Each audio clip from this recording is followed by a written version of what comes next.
Shambhala. Shambhala is an ancient Tibetan Buddhist prophecy about a land of spiritual bliss.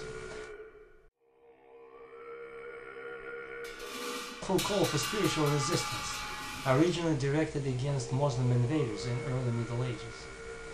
In my book, I want to tell you a fascinating story.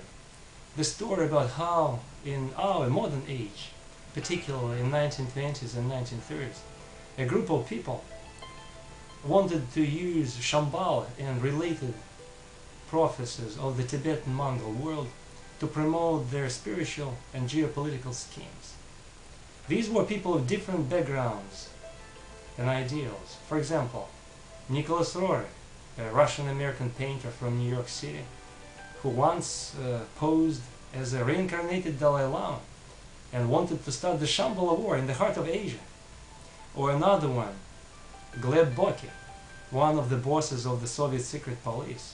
Bokii wanted to merge Kalachakra Tantric, a sacred spiritual technique of Tibetan Buddhism, with ideas of communism.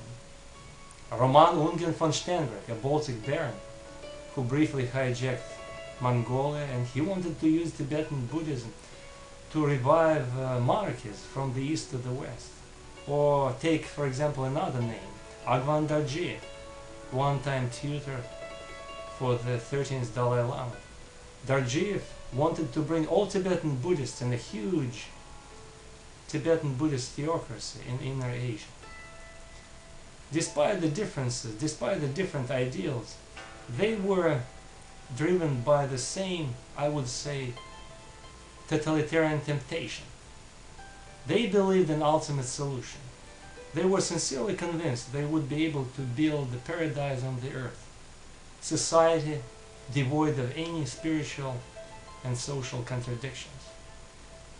Essentially, Red Shambhala is a story, a tragic story about the spiritual life of the past 20th century, which one historian once called the century of the extremes.